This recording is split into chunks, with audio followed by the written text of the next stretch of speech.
नमस्कार, सुस्वागतम दर्शकों जी। मैं बीएन फिर एक बार अब लोग का दरबार। दर्शक 2014 से वो लगातार डायमंड हार्बर लोकसभा सीट से जीतते आ रहा है। इस बार उन्होंने रिकॉर्ड 7,10,000 वोटों से जीत हासिल की। हालांकि संसद में उनकी उपस्थिति दर पर विपक्ष व्यंग्य करता था। लोकसभा सत्र से उनकी लगातार अनुपस्थिति पर कई तृणमूल नेताओं ने निजी चर्चा में भी अपनी जो बातें था वो नहीं छुपाया है। लेकिन तीसरी नरेंद्र मोदी सरकार की शुरुआत से ही डायमंड हार्बर तृणमूल सांसद और पार्टी कमांडर अभिषेक बनर्जी संसद में जो भूमिका निभा रहा है उसे देखकर तृणमूल के कई लोग मानने लगा है कि पिछले 10 वर्ष में उन्हें इस भूमिका में कभी नहीं देखा गया है। इतना कि पार्टी में कई लोगों के अनुसार अभिषेक अब तृणमूल संसदीय दल की अघोषित नेता है। लोकसभा नेता सुदीप बंदोपाध्याय की सक्रियता लगभग कम हो गया है। वही राज्यसभा के नेता डेरेक ओब्रायन को पार्टी का भीतर अभिषेक की विश्वासघात और विश्वासपात यानी कि विश्वासघात नहीं विश्वासपात का रूप में माना जाता है। बजट भाषण में तृणमूल की ओर से अभिषेक बनर्जी पहले वक्ता थे। भाषण से एक दिन पहले उन्होंने खुद इसकी घोषणा की थी। उस भाषण के फुहरपन को लेकर राष्ट्रीय राजनीति में खूब चर्चा हो रहा है।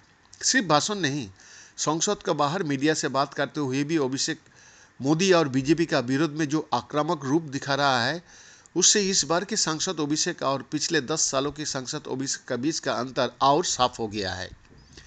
अभिषेक ने संसद सत्र की शुरुआत से ही विभिन्न भूमिकाएं निभाई है। कभी उन्होंने स्पीकर चुनाव के लिए कांग्रेस उम्मीदवार की घोषणा को एक तरफा फैसला बताया, तो कभी कहा कि स्पीकर चुनाव में केवल धनी मत का सहारा लिया गया क्योंकि उन्हें डर था कि बीजेपी और कांग्रेस के खाते में नंबर है, एनडीए और घटेगा। भाजपा इलेक्ट्रॉनिक उपकरणों पर बटन दबाने की दिशा में नहीं है। राजनीतिक हलकों में अभिषेक की भूमिका की दो तरह से व्याख्या की जाती है। एक, अभिषेक ये स्पष्ट करने की कोशिश कर रहा है कि कांग्रेस की दादागिरी, दिल्ली की राजनीति की भाषा में बिग ब्रदर एटीट्यूड, विपक्षी भारत का भीतर काम नहीं करेगी।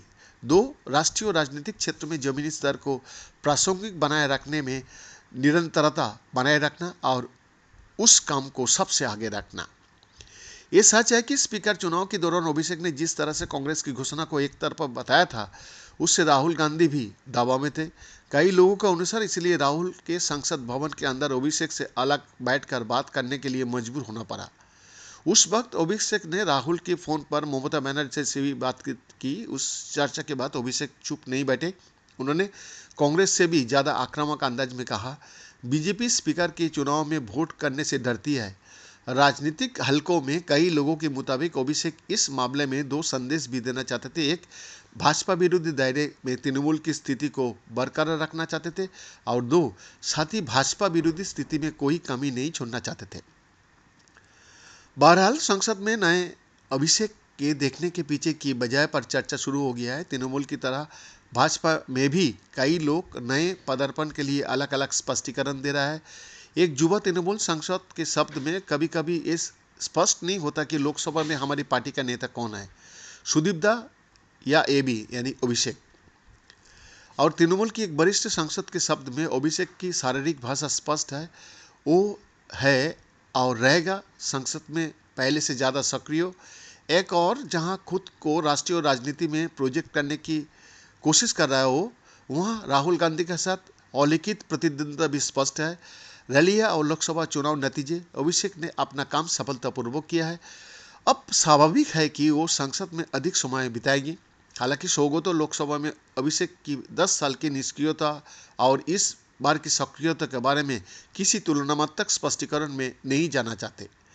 तृणमूल की तरह बीजेपी भी अभिषेक की गतिविधि पर नजर रख रही है। इतना ही नहीं, दिल्ली की राजनीति से बाकी पद्म शिविर का नेता अभिषेक की भूमिका की अपने अपने तरीके से व्याख्या करता है। एक पूर्व नौकरशाह और अब जेपी नड्डा की करीबी बीजेपी नेता ने कहा, पिछले 2 कार्यकाल में हमारे पास जो शंका थी वो विपक्ष के बारे में बात करने के लिए पर्याप्त होती, लेकिन इस बार नहीं। इस बार इस शंका के मामले में थोड़ा कमजोर हूँ। हमारे पास सहनिर्भरता है।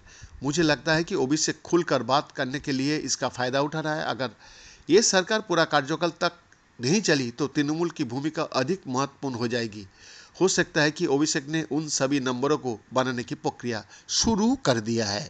बीएन का एक्सक्लूसिव रिपोर्ट।